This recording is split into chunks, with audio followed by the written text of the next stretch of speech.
SK banquet hall, central bank के सामने, main road, Maripur, Muzaffarpur का एकमात्र बैंक्वेट हॉल है जहां आप बर्थडे पार्टी से लेकर शादी विवाह तक का कर सकते हैं आयोजन।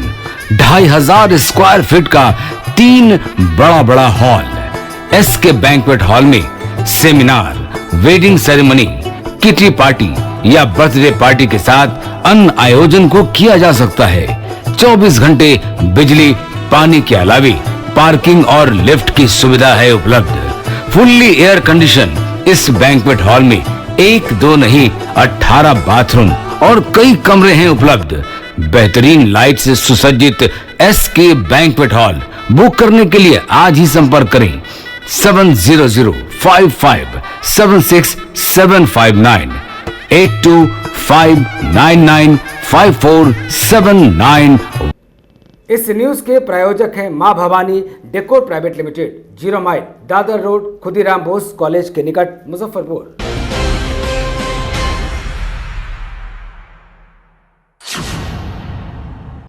नमस्कार, मैं हूं सानिया और आप देख रहे हैं 10 न्यूज। खबरों की शुरुआत करने से पहले आइए एक नजर डालते हैं उन खबरों पर जो बनी है आज की सुर्खियां।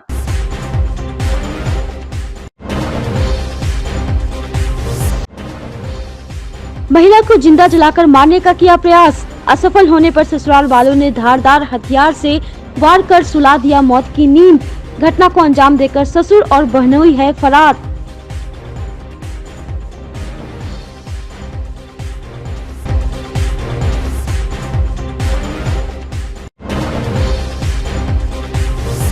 एक बुजुर्ग की पीट कर दी गई हत्या। गांव के ही कई युवकों पर लगा आरोप, तलाश में जुटी पुलिस।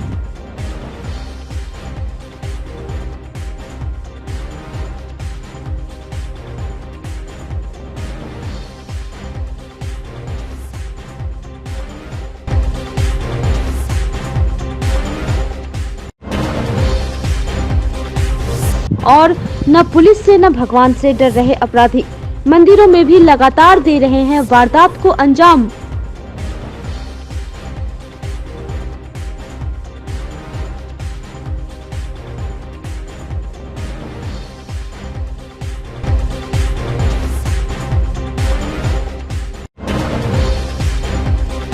मुजफ्फरपुर के अहियापुर थाना इलाके के मुस्तफापुर से एक दिल दहला देने वाली घटना सामने आई है। 28 वर्षीय किरण देवी घरेलू हिंसा का शिकार हुई है।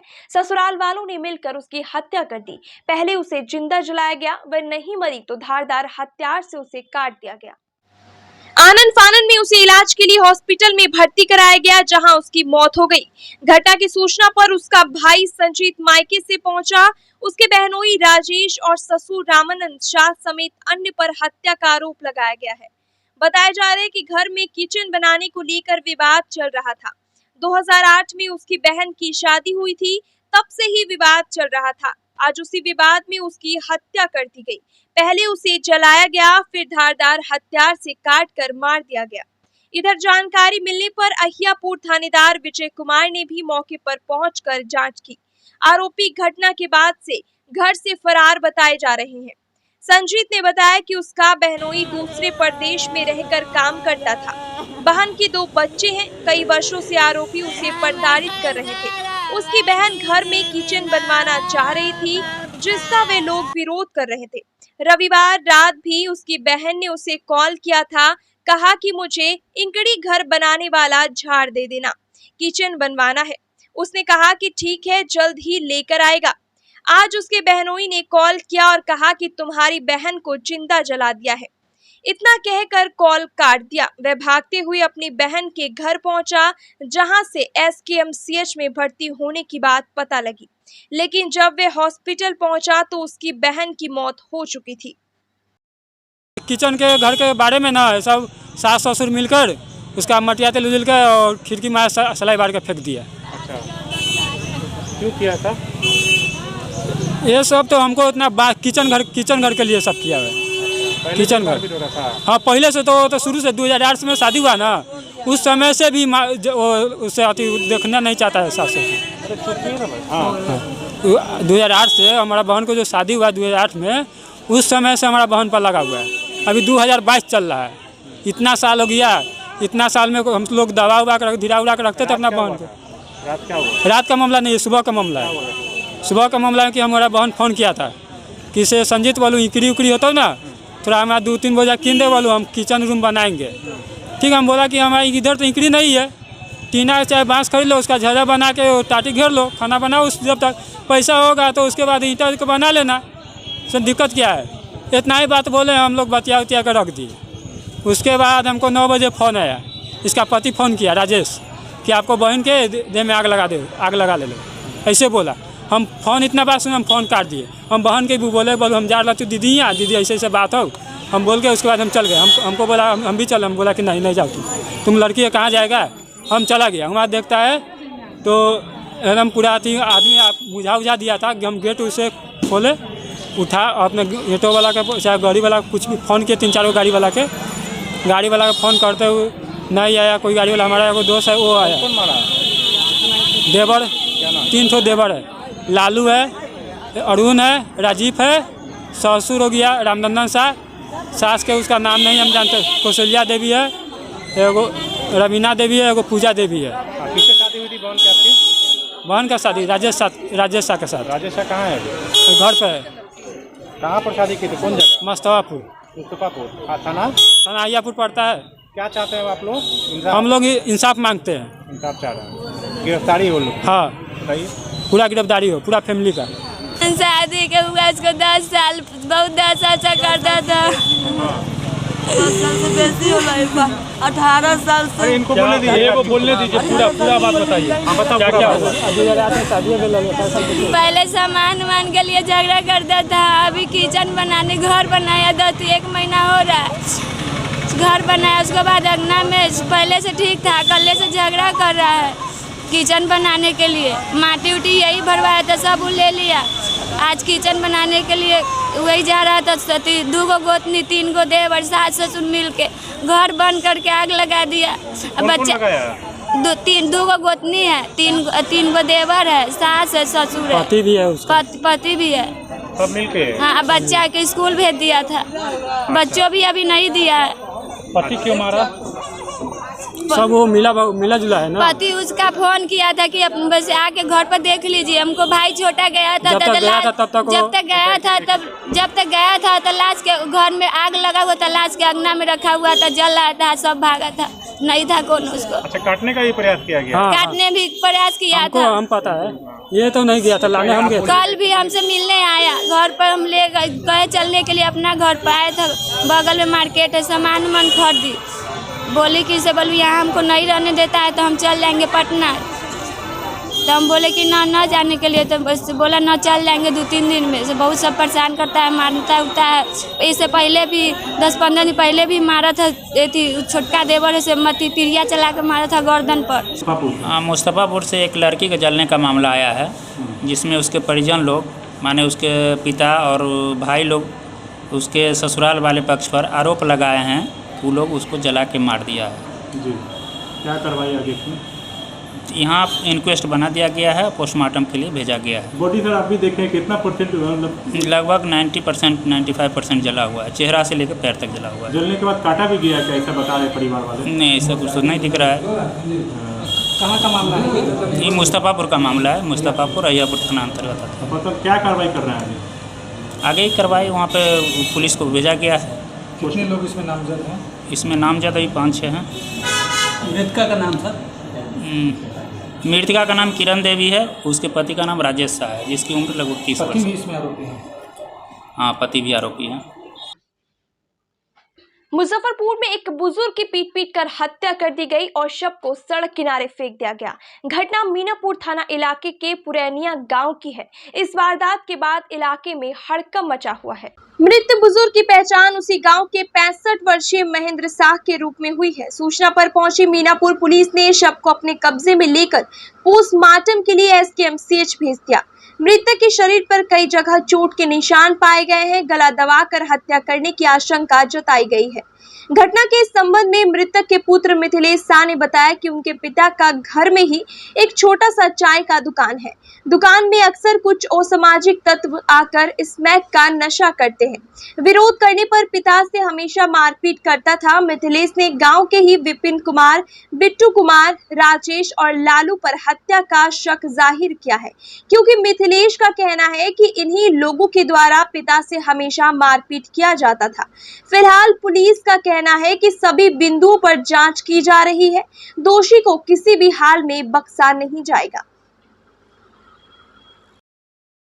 जी वहाँ बहुत ड्रग्स लेने वाले जुटता है और ड्रग्स लेने वाले जुटता है और रात को 8 बजे 10 बजे खाना खिला के गए और 10 बजे के बाद इनको 5 बजे फ़ोन किया है कि उनको गला दबा के नट्टी ये है ना, रात को उनको घुसेट पसेट के मट्टी में और दबा के उनको प्राण छुड़ा के और रोड के किनारे में गिरा दिए। दुकाने में रहते जी दुकाने में सोते थे, खटिया वहीं पे रखा था, वहीं पे बाहर दुकान के बाहर सो जाते थे अकेले। अड्डेबाजी होती है क्या वहाँ पे? जी वहाँ बहुत गजेबाड़ी हो जाए, नशेबाजी, बहुत ड्रग्स लेते हैं लोग वहाँ पे। वहाँ गरीब आदमी को इनको कोई भी खाने के लिए भी इनको लिए शिकायत उन्होंने किया था क्या, या किसी तरह की कोई बात थी? जी बहुत बात उन्होंने कहे थे कि लंग नहीं पियो खाओ, बाकी लोग बहुत ज़बरदस्त बना करने पर उसको धमकाते डराते थे और मार दिए। क्या हुआ? जैसे कि रहते खाना पहुंचाना आए थे हमको अपने बाबूजी को। हाँ खाना उन्होंने देकर खाना उन्हें खिलाकर से हम चले गए घर। बोले कि तबीयत खराब से घर जाओ, हम चले गए घर। उनको करीब 2 बजे रात के करीब में उनको 12 बजे के रात में उनको मार के फेंक दिया था उनको। कौन मार दिया? तो उनको आदमी को तो नहीं पहचानते हैं सर, लेकिन हम शक जो है वही शक बता सकते हैं सर। क्या पर शक है? दो तीन को लड़का है जो मेरे दूरा पर दुकान पर आता था, वो गाली मारता था। क्या नाम है तीनों का? वो विपिन कुमार नाम है। अच्छा। हाँ वो बिट्टू कुमार नाम है। अच्छा। राजेश कुमार नाम है, वो लालू कुमार। सब कहाँ का? उसी जगह का है सर। कहे आता था दुकान पे? गांजा पीता था सर ना, तो बोलते थे हमको बाबूजी, तो उनको धमकाता था।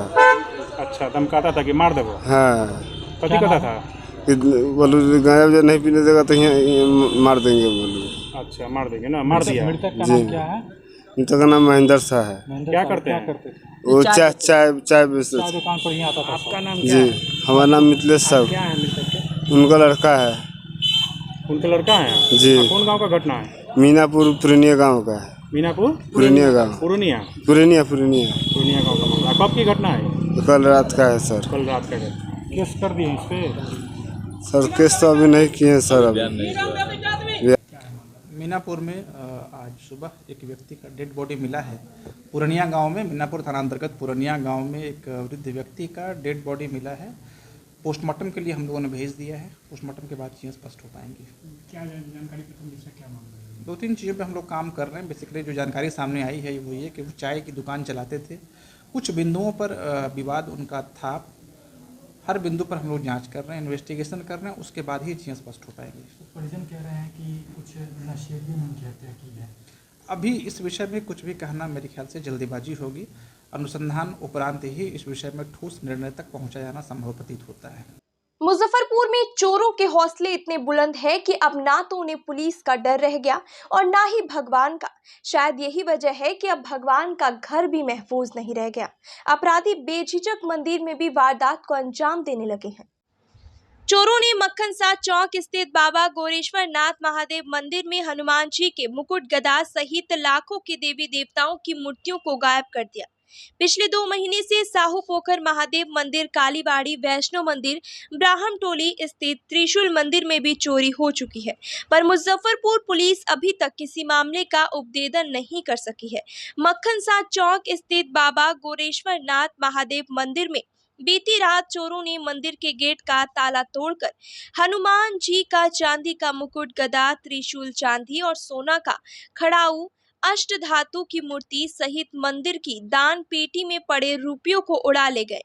सोमवार को सुबह मंदिर के पुजारी सुधीर झा जब मंदिर पहुंचे तब मंदिर के गेट का ताला टूटा हुआ था। उन्होंने आसपास के लोगों के साथ नगर थाना पुलिस को चोरी की जानकारी दी। ये मंदिर लगभग 100 वर्ष पुराना बताया जा रहा है और इससे स्थानीय लोगों का आस्था और विश्वास जुड़ा हुआ है। मंदिर के पुजारी सुधीर झा की माने तो चोरों ने नकदी और जेवरात सहित लगभग 2.5 लाख का नुकसान पहुंचाया है। बहरहाल मुजफ्फरपुर के मंदिरों में लगातार हो रही चोरी की घटना से स्थानीय लोग हैरान है। घटना की सूचना मिलते ही पुलिस मौके पर पहुंची और छानबीन में जुट गई है। मंदिर में बाबा गौरेश्वर नाथ महादेव मंदिर में कल रात को 12:30 में सीसीटीवी फुटेज में देखने को मिला कि कोई लाल रंग का कपड़ा पहने हुए लड़का ताला तोड़ता है और वो आता है और मंदिर में अनेकों प्रकार के हमारे मूर्ति जो हैं उन मूर्ति सब में से मुकुट, भगवान की प्रतिमा, प्राचीन काल से जो 100 वर्षीय पुरानी प्रतिमा सब थी वो प्रतिमा सब ले गया। चांदी का वो हाथ था आधा किलो का, हनुमान जी का गदा था, हनुमान जी का मुकुट था, विभिन्न प्रकार की वस्तुएं, खड़ाव था, सोने चांदी का विभिन्न प्रकार की वस्तुएं जो समाज के द्वारा प्रदान की गई है भगवान को, उन सबको एक जगह रखा गया था। उन सबको उन लोगों ने स्थिति के अनुसार रात में 12:30 में सीसीटीवी में बगल में दिखाई पड़ा है कि 12:30 में वो लोग घुसे हैं, 5 बार 6 बार मतलब राउंड अप डाउन किए हैं और बगल के एक टूटे हुए छत हैं, उस छत के द्वारा चढ़कर मंदिर के ऊपर से आकर मंदिर के अंदर में चोरी का पूरा ये घटना का अति सुरक्षित क्षेत्र है। सबसे ज़्यादा सोना चांदी की दुकानें हैं यहाँ। जब पुलिस की गश्ती नहीं रहती है, पुलिस की गश्ती 9-10 बजे गार्ड यहाँ मंदिर के बगल में गार्ड रहते हैं। गार्ड से बोले हैं तो गार्ड वो गलत जवाब दे रहा है कि हमको कोई अथी का पैसा दिया जाता है, हमको सोने का पैसा, हम जितना पैसा देगा उतना ही काम करेंगे। गार्डों का ऐसा वक्तव्य अभी आए हुए थे गार्ड सब, जिससे गार्ड से भी बकझक हो गई है हम लोगों की। आप लोग बगल में जी पुलिस को सूचना दे दी गई है। सुबह पुलिस आई हुई थी, पुलिस आकर के निरीक्षण कर गई है, वीडियो बना ली है, सभी बातों को संज्ञान में लिए। लगभग हमारे अंदाज से लाखों के ऊपर, करोड़ 4-5 लाख की संपत्ति की घटना है ये, क्योंकि गदा ही है तो वो आधा किलो से ऊपर की थी, मुकुट है तो 250 ग्राम का था, हाथ है तो वो किसी एक श्रद्धालु है, कमाए थे ना, एक श्रद्धालु अपने बेटे का शादी नहीं हो रहा था तो वो मन्नत अपने मांग रखे थे, तो आधा किलो का हाथ वो चढ़ाए थे अपने पुरानी सती दादी पे, तो वो भी गायब है। वो आई है तो सुबह से बिलख कर रो रही थी, बहुत रो रही थी वो। ऐसे ऐसे अनेकों श्रद्धालु हैं उन लोगों। नगर निगम के कर वसूली पर व्यवसायियों में कोहराम मच गया है। ट्रेड लाइसेंस, यूजर चार्ज और पेशा कर को लेकर निगम की हालिया कार्रवाई से आक्रोशित उत्तर बिहार वाणिज्य संघ के व्यवसायियों के प्रतिनिधि मंडल ने सोमवार को निवर्तमान मेयर राकेश कुमार पिंटू के नेतृत्व में जिला अधिकारी प्रणव कुमार से मुलाकात कर ट्रेड लाइसेंस रद्द करने की मांग की। मेयर राकेश कुमार पिंटू ने कहा कि 6 जून को निगम बोर्ड की बैठक में इसकी वापसी के लिए प्रस्ताव लेने के बावजूद नगर आयुक्त ट्रेड लाइसेंस के नाम पर व्यवसायियों को परेशान कर रहे हैं। वहीं चेंबर के महामंत्री पुरुषोत्तम लाल पोदार ने कहा कि जिलाधिकारी ने 4 दिनों का समय दिया है कि वह ट्रेड लाइसेंस की समीक्षा करेंगे। अगर व्यवसायियों के हित में फैसला नहीं लिया जाता है तो आगे व्यवसायियों के हित में न्यायालय की शरण में जाएंगे। मैं जिलाधिकारी के सामने सारे कागजात, इतने दिनों की कार्रवाई, उसके पत्रों की कॉपी हमने प्रस्तुत की है और उनसे आग्रह किया है कि देखा जाए इसमें कई जगह फॉल्ट है जिसके आधार पर ट्रेड लाइसेंस नहीं लगना चाहिए। लेकिन उन्होंने गंभीरता से सुना, एक एक पन्ने को देखा, तर्क वितर्क किया और उन्होंने कहा ठीक है इस पन्ने को आप रख दीजिए, हम 2-3 दिन में इसका निचोड़ निकाल कर आपको बताएंगे। हमने भी इस पर कहा ठीक है, और अगर सरकार बताती है, जिलाधिकारी बताते हैं तो हम लोग संतुष्ट हो जाएंगे तो कोई बात नहीं, तो आगे तो रास्ता खुला हुआ है।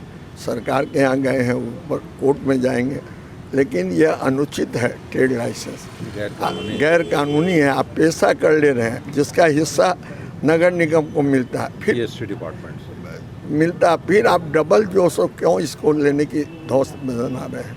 आज चेंबर ऑफ कॉमर्स के लोगों के साथ, यहाँ के मेंबर के लोगों के साथ हम ट्रेड लाइसेंस के लिए, जो नगर निगम ट्रेड लाइसेंस इन लोग से ले रही है, उसके लिए हम लोग डीएम साहब से मिलने आए हैं और उनको अवगत कराए हैं कि चूँकि यह 2015 से ये लागू कर रहे हैं। 2015 में जो ट्रेड लाइसेंस का अस्थाई समिति से ही सिर्फ पास हुआ था और अस्थाई समिति में महापौर को अधिकृत किया गया था।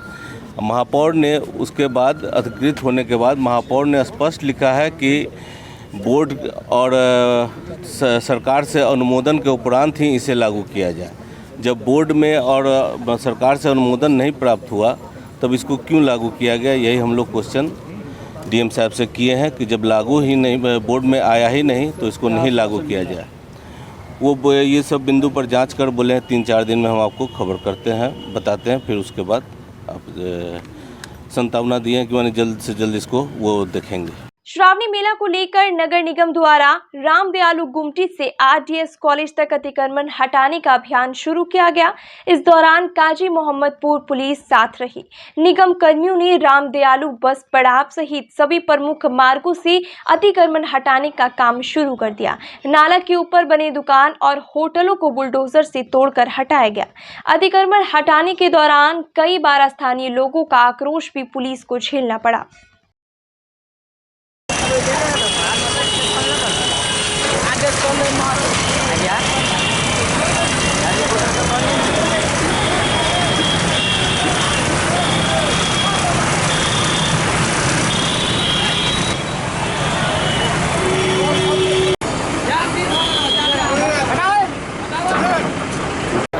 ये राम दयालु गुमटी से लेकर गरीब स्थान तक हम लोगों को आदेश मिला है जिसको सफाई करवा देने के लिए। डेली हम लोग इसी में लगे हुए हैं। अतिक्रमण हट रहा है, दोबारा से फिर अतिक्रमण हो रहा है। देखिए वो तो थोड़ा सा यहाँ का जो माहौल है उसमें लगाइए देते हैं, लेकिन क्या करेंगे, हम लोग इसी में परेशान हैं। हटवा रहे हैं, देखिए रहे हैं।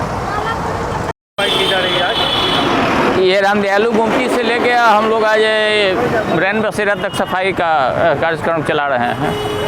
ये भी चलेगा?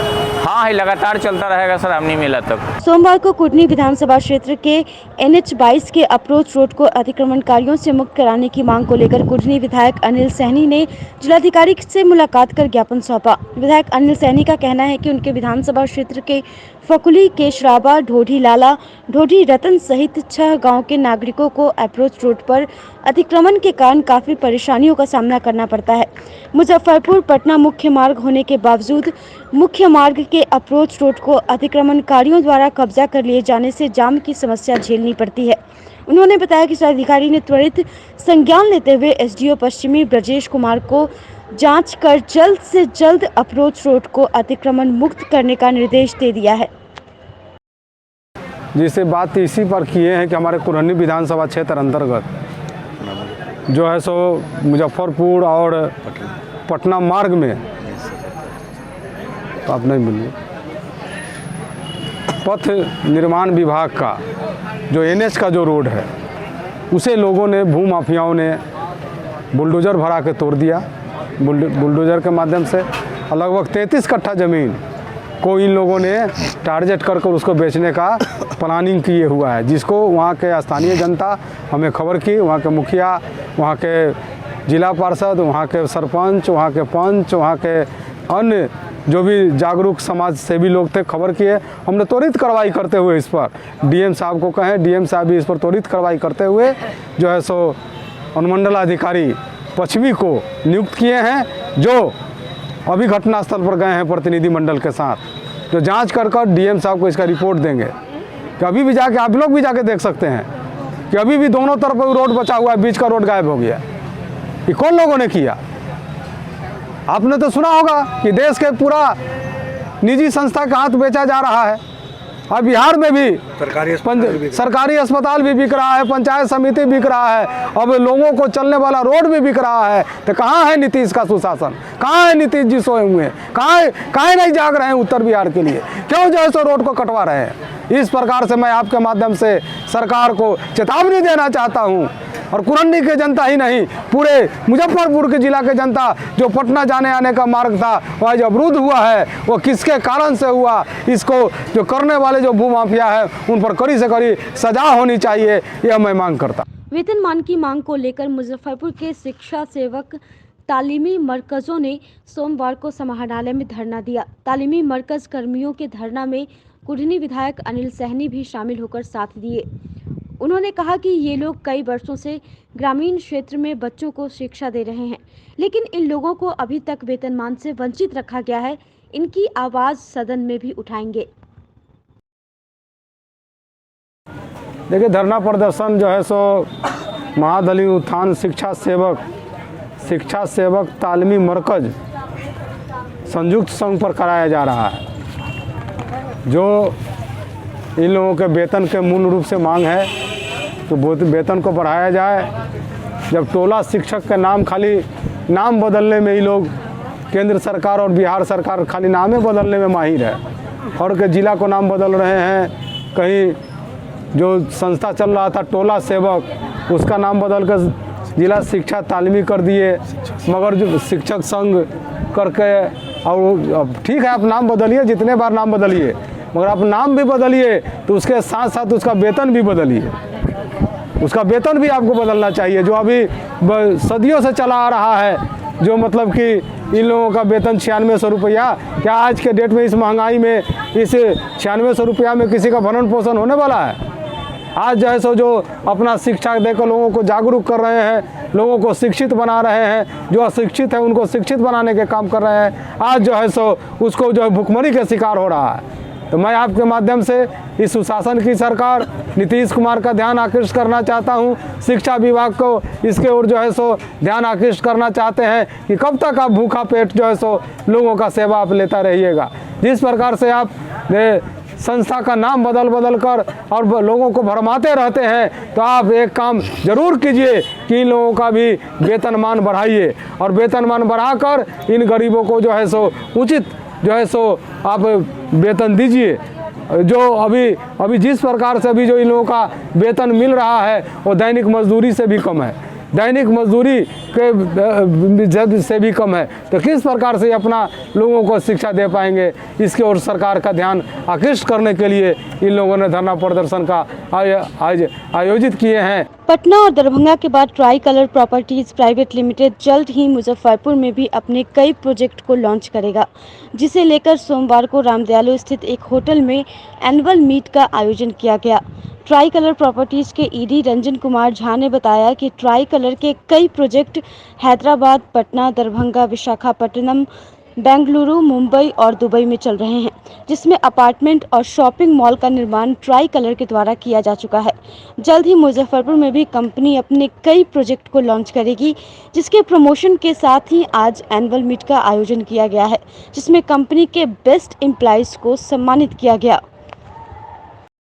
लेकिन वहाँ पे क्या होता है, पूरा पैन इंडिया का रहता है, बॉलीवुड और इंटरनेशनल कलाकार सब आते हैं। उस बीच में सभी को प्रमोशन देना नहीं पॉसिबल है, इसलिए कि दरभंगा और पटना का जो है हम लोग इस बार मुजफ्फरपुर सेंटर आता है, तो हम लोग यहाँ डिसाइड किए कि यहाँ पे जितने भी और प्रमोशन है दिया जाए। इसी बहाने से एक इवेंट भी हो गया और प्रमोशन देना था, इसीलिए हम लोग ये कार्यक्रम कर रहे हैं।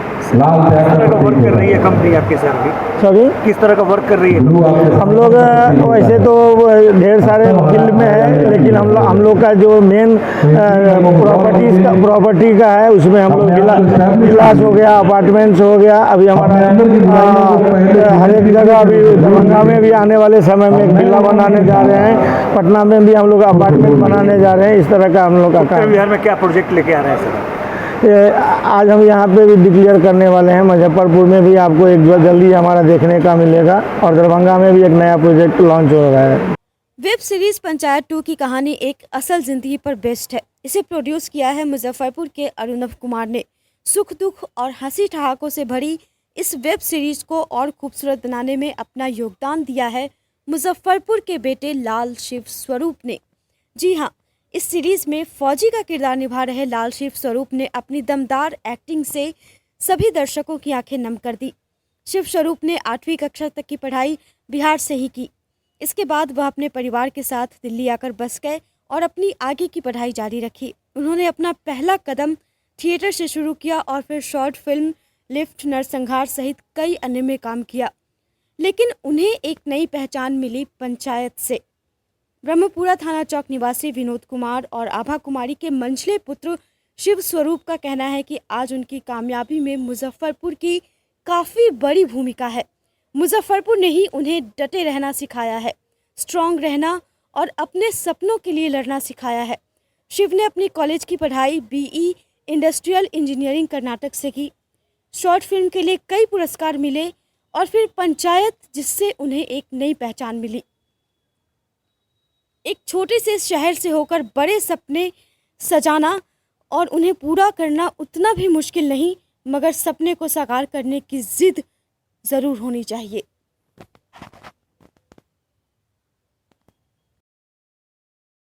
पहचान पंचायत के बाद आपको नहीं, ये एक्टर की लाइफ का पार्ट है। मतलब मैं जो कैरेक्टर करूँगा मैं वही होऊंगा। सो लोग अगर प्यार दे रहे हैं तो मेरे लिए अच्छी बात है कि लोगों को अच्छा लग रहा हूँ। क्या रोल था उस फिल्म में आपकी? मैं एक आर्मी मैन था, एक सोल्जर था, जो हर एक गांव की कहानी है। वहाँ से जो बच्चे जाते हैं आर्मी में काम करने के लिए, मैंने उनको रिप्रेजेंट किया है उसमें। जी। कैसा लगा जब उस मूवी में आपकी चर्चा हुई तो उसके बाद? काफ़ी अच्छा लगा, लोगों का रिस्पांस बहुत अच्छा लगा, बहुत प्यार।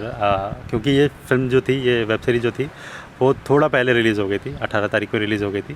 तो अचानक से मुझे पता लगा, मैं सच बताऊँ तो मैंने अभी तक पूरी सीरीज़ देखी नहीं है। तो लोगों का प्यार इतना आ रहा है, इतना अच्छा लग रहा है उनकी बातें सुन के कि मैं रिस्पॉन्ड नहीं कर सकता, या मेरे पास वर्ड्स नहीं है कि लोगों को मैं रिस्पॉन्ड कर पाऊँ कि मैं क्या बोलूँ आपको। अच्छा लगा, ऑब्वियसली अच्छा लगा, बहुत अच्छा लगता है। सीज़न 1 से सीज़न 2 में कुछ नए कैरेक्टर जोड़ेगा जी, तो फिर कहानी आगे बढ़ी जी, तो सीज़न 3 आने का संभावना है? बिल्कुल संभावना है। अभी कैरेक्टर बढ़ेंगे, चांसेस है, ये तो डिपेंड करता है क्रिएटर्स क्या क्या चाहते हैं उसमें। अभी प्रोसेस में है, चीज़ें थोड़ा टाइम लेंगी पर अच्छे ही बन के आएंगी। किसी कैरेक्टर को हाईलाइट किया जाएगा या जो नए कैरेक्टर आएंगे उनको हाईलाइट किया जाएगा, क्या लगता है? आई थिंक कहानी जैसे आपने देखा, आप सबको समझ में आ रहा होगा कि कहानी कैसे जाएगी। बाकी टोटल कॉल तो डायरेक्टर और राइटर का ही होता है, तो वही बताएंगे आपको कि कैसा जाएगा। जी। कैसा रहा आपका स्ट्रगल लाइफ इसमें? मेरा एज सच मैं उसको स्ट्रगल लाइफ नहीं बोलता हूँ, क्योंकि वो जर्नी है। अगर मैं तो कैसे मुजफ्फरपुर जैसे छोटे शहर से हम चले गए वहाँ? जी जी। कैसे गया? सो इनिशियल डेज से जब मुझे समझ में आने लग गया कि यही फील्ड है और मुझे यही करना चाहिए, और प्रोफेशनली जब मुझे समझ में आ गया कॉलेज के टाइम पे कि मुझे यही लेना है, तो फिर मैंने करना शुरू कर दिया प्रोफेशनल थिएटर, और कॉलेज में ज्वाइन कर लिया सोसाइटी। तो काफ़ी जर्नी जो थी बहुत ही अप एंड डाउन्स वाली थी, कि बहुत सारी चीज़ें मुझे करनी पड़ी। इनिशियली ऑब्वियसली थिएटर में कोई पैसा नहीं होता है, पर मैं करता रहा क्योंकि मुझे मज़ा आता था वो करने में, और चीज़ें बनती चली गई। उसके बाद एक टाइम आया जब मुझे लगा कि मुझे मूव ऑन करके फिल्म्स की तरफ जाना चाहिए, तो मैंने फ़िल्म करना शुरू किया। और जब मुझे पता था कि ऐसे कोई आपको मौका देगा नहीं। जीवन की शुरुआत कहाँ, यहीं से हुई है या फिर कहीं और से? जीवन की शुरुआत यहीं से हुई है, बिल्कुल यहीं से हुई है। स्कूलिंग वगैरह कुछ? स्कूलिंग यहाँ से हुई है, यहाँ पे SRT, DAV और कैम्ब्रिज करके है। सो इन जगहों से हुई है शुरुआत। ये सब जाने का कभी NSD मैंने जितना काम किया सब NSD के लोगों के साथ ही किया है, तो मेरा ऑल टाइम आई गेस 9-10 साल का एक्सपीरियंस सब NSD के फैकल्टीज़ के साथ ही है। तो ये मेरे लिए खुशकिस्मती है। उनके साथ काम किया वहाँ? नहीं, मेरा ऐसा कुछ नहीं था, कि क्योंकि थिएटर मेरा कभी एम नहीं था। मेरा एम था फिल्म में जाना। NSD is for theatre, FTI is for film. FTI मैंने ट्राई किया था, FTI मेरा हुआ नहीं था, तो फिर मैं थिएटर ही करता रह गया, और फिर मैं मूव कर गया फिल्म पर। जी। अभी बहुत सारी चीज़ें लाइनअप में हैं, बहुत सारी चीज़ें साइन कर रहा हूँ। होपफुली बहुत जल्दी आप लोगों को पता चलेंगे। श्रावणी मेले की तैयारियों को लेकर महाकाल सेवा दल की ओर से सोमवार को मुजफ्फरपुर के जालान औषधालय में एक बैठक की गई, जिसमें सर्वसम्मति से सावन की पहली सोमवारी से एक दिन पूर्व 17 जुलाई को भव्य शोभा यात्रा निकालने का निर्णय लिया गया है। यह शोभा यात्रा सिकंदरपुर घाट से निकलकर शहर के विभिन्न मार्गों से होते हुए बाबा गरीबनाथ धाम पहुंचेगी, जहां विधि विधान से बाबा की पूजा अर्चना की जाएगी। इसके साथ ही सेवा दल के सदस्य सेवा देंगे। बैठक में दल के अध्यक्ष आकाश चौधरी, संरक्षक नथनी पटेल, अजीत पटेल, अमरनाथ चौधरी, मीडिया प्रभारी आकाश सिंह राजपूत सहित दल से जुड़े सभी सदस्य मौजूद थे। आज महाकाल सेवा दल के कार्यालय में महाकाल सेवा दल के तमाम पदाधिकारियों की बैठक हुई, जिसमें सर्वसम्मति से निर्णय लिया गया कि इस बार सावन में महाकाल सेवा दल के तमाम कार्यकर्ताओं के साथ बाबा गरीबनाथ के भक्तों की सेवा तन मन धन से करेंगे। और सावन के प्रथम रविवार को महाकाल सेवा दल भव्य शोभा यात्रा के साथ अपने तमाम कार्यकर्ता और शहरवासियों के साथ बाबा गरीबनाथ के नगरी में जाकर के बाबा गरीबनाथ धाम में प्रथम दिन रविवार को हम लोग जल चढ़ाएंगे। इसके बाद हम लोग बाबा की सेवा में उसी दिन से जाएंगे इस बार हम कार्यकर्ताओं के साथ। इस बार कितना स्वयंसेवक महाकाल सेवा दल की ओर से रहेंगे? लगभग 500 सदस्य रहेंगे शामिल बाबा के भक्तों की सेवा में। अब ये जो लोग हमारे सेवा दल के होंगे वो वॉकी टॉकी, माइकिंग ये सबसे लैस रहेंगे। आज की खबरों में बस इतना ही। कल फिर मिलेंगे कुछ नई खबरों के साथ। तब तक के लिए डैन न्यूज़ परिवार को दीजिए इजाजत। नमस्कार। SK banquet hall central bank के सामने मेन रोड माड़ीपुर मुजफ्फरपुर का एकमात्र बैंक्वेट हॉल है जहां आप बर्थडे पार्टी से लेकर शादी विवाह तक का कर सकते हैं आयोजन। 2500 स्क्वायर फीट का 3 बड़ा हॉल। एसके बैंक्वेट हॉल में seminar, wedding ceremony, kitty party या बर्थडे पार्टी के साथ अन्य आयोजन को किया जा सकता है। 24 घंटे बिजली पानी के अलावा पार्किंग और लिफ्ट की सुविधा है उपलब्ध। फुल्ली एयर कंडीशन इस बैंक्वेट हॉल में 1, 2 नहीं 18 बाथरूम और कई कमरे हैं उपलब्ध। बेहतरीन लाइट से सुसज्जित एसके बैंक्वेट हॉल बुक करने के लिए आज ही संपर्क करें 7005576759 8259954791। Basement parking, first floor hall, second floor hall, third floor room, fourth floor hall. Area wise एक फ्लोर का एरिया 2500 स्क्वायर फीट है फर्स्ट फ्लोर का। सेकेंड फ्लोर का भी सेम है, थर्ड फ्लोर का भी सेम है, फोर्थ फ्लोर का भी सेम है। इस मैरिज के लिए सबसे अच्छा है क्योंकि बड़ा एरिया आप चाहे तो 1000 आदमी का भी पार्टी इसमें कर सकते हैं, 500 का भी कर सकते हैं, 200-100 का भी करना हो, कोई बर्थडे करना हो, कोई भी पार्टी करना हो तो आप इसमें आराम से कर सकते हैं क्योंकि 3 हॉल है एक साथ में, तो आप बड़ा से बड़ा भी पार्टी इसमें कर सकते हैं।